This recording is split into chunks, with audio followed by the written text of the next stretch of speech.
Hi, my name is Deborah Spears. I teach English 11th grade, which is American Lit at Hammond High School.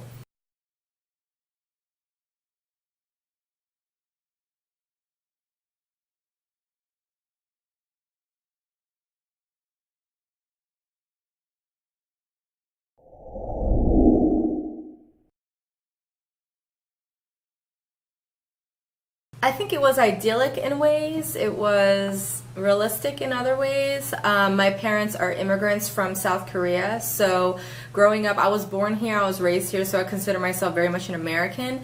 But at home, we'd only speak Korean. We would only eat Korean food. I was taught very much to honor my Korean culture, and so growing up, I knew that there was a little bit of this identity crisis that I would have, and I experienced that at a very, very early age. So I think in good and bad ways that definitely colored my childhood. It made me appreciate that I was different, that I wasn't like everybody else. I could contribute something unique and individualistic to society, but it also made me feel like because I'm different, my pathway to success might also be different, and that I might need to work a little harder, or I don't know.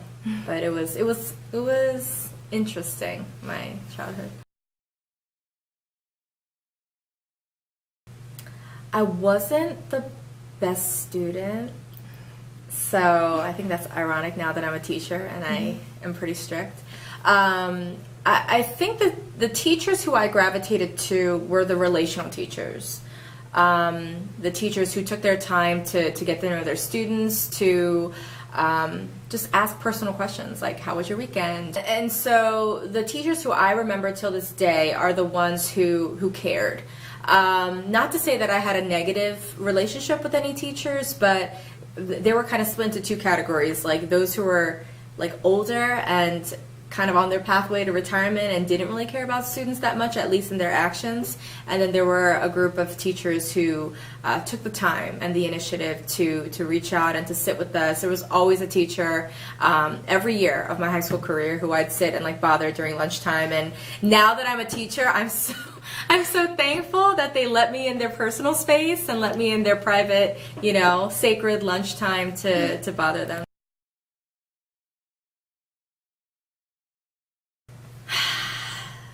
It was not English. I did not like English at all. I did not read the books, if I'm honest. Oh my goodness, I sound so bad.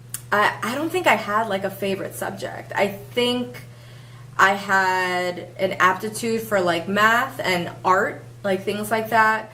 I didn't dislike any subject that much. I didn't love any subject that much. I think if anything, if I said that I had to really enjoy a subject, it's probably a creative, so like art or music.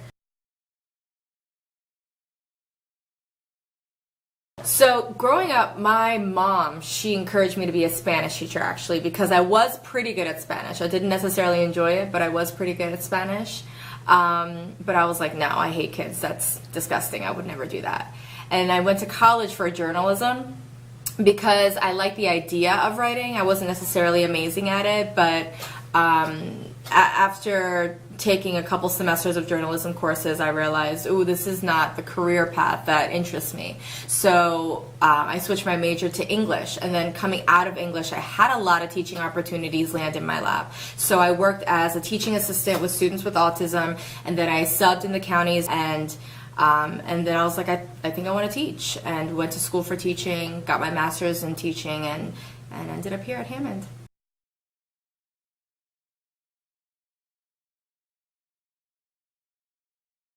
There's so many favorite things about teaching, about being in education. The number one thing that I remember, and this is what my mentor told me, and I said it in my interview, my first interview that got me this job, and I said it in another interview that got me my summer school job. My mentor shared with me, Deborah, it's never about how much you know, and students will never care about how much you know unless they know how much you care. And I really take that philosophy to heart. And so one of the best parts about teaching, and one of the most important parts, I think, is the relational aspect.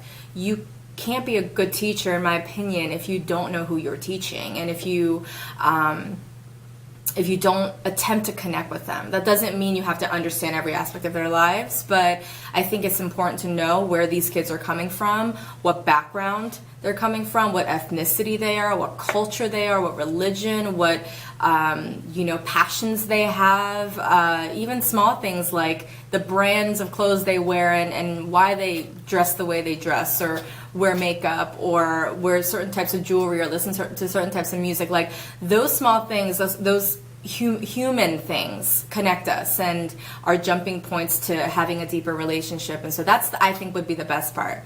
The worst part of my job is the grading. Not necessarily because it's so bad, but just because there's so much of it. You know, at 11th grade, 12th grade, there's a lot of reading, there's a lot of writing, so there's a lot of assignments. So I think I am a little bit traumatized from my first year. I assigned a lot of assignments and I had a lot of grading, but I'm getting a little bit more efficient at it.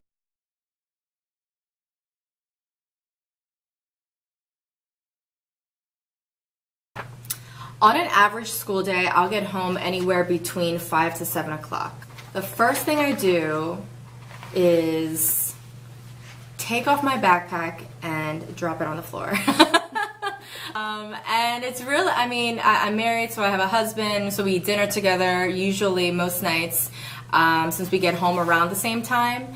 And then it's back to work, really. It's if we're reading a book, it's reviewing a book, it's grading papers, grading assignments, it's communicating with students if necessary. If a student sends me a message, hey, you know, I have a question about this, and I'm able, I definitely try to answer that through our communication portal.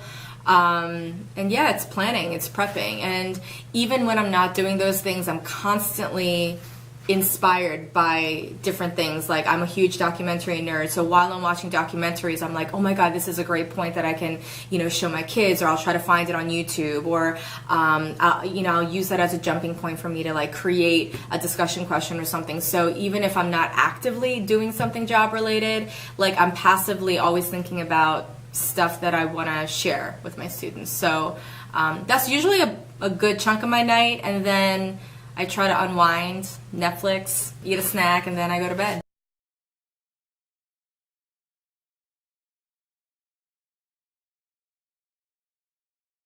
It's relative. So with a paper like a research paper that's anywhere between, let's say, 6 to 8 pages on average, I budget myself. So I've learned that I'm most effective when I have these short-term goals and I have structure. So I'll sit down and I'll dedicate 20 minutes to a paper at minimum.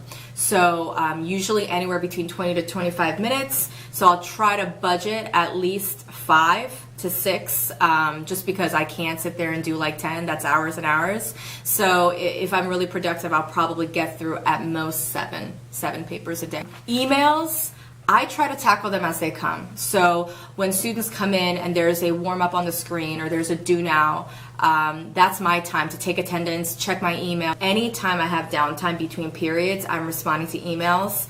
I try to front load that so that at the end of the day, all I have to do is plan and grade.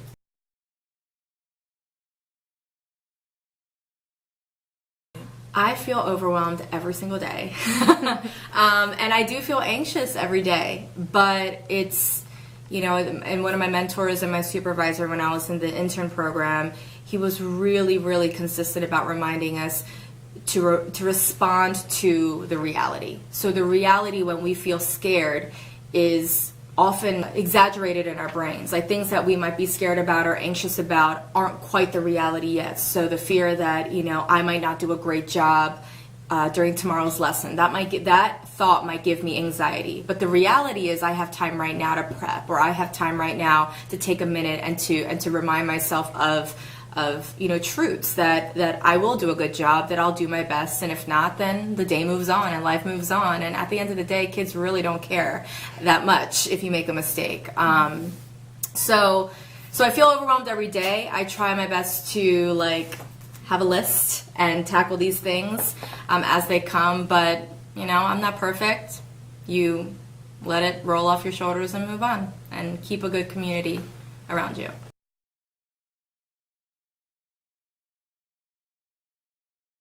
I am always impressed with my students' resilience. You could have an argument with a student one day, and the next day they come in and it's like they just bounce back, you know? And I think it's a great reminder to adults, because I think the youth have this,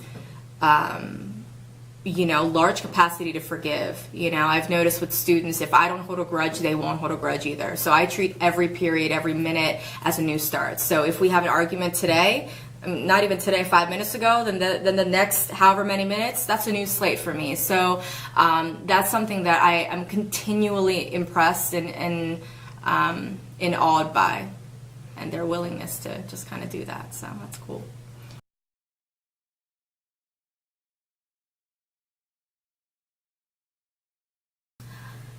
As long as I love being in the classroom, I would love to be in the classroom. I know that I feel like in the pit of my soul that I was put on this earth to teach to some capacity. I don't know if that's high school for the rest of my life. I don't know if that's college. I don't know if that's teaching adults. I don't know. I don't know what that looks like. But as long as I enjoy being in the classroom, I want to stay in the classroom.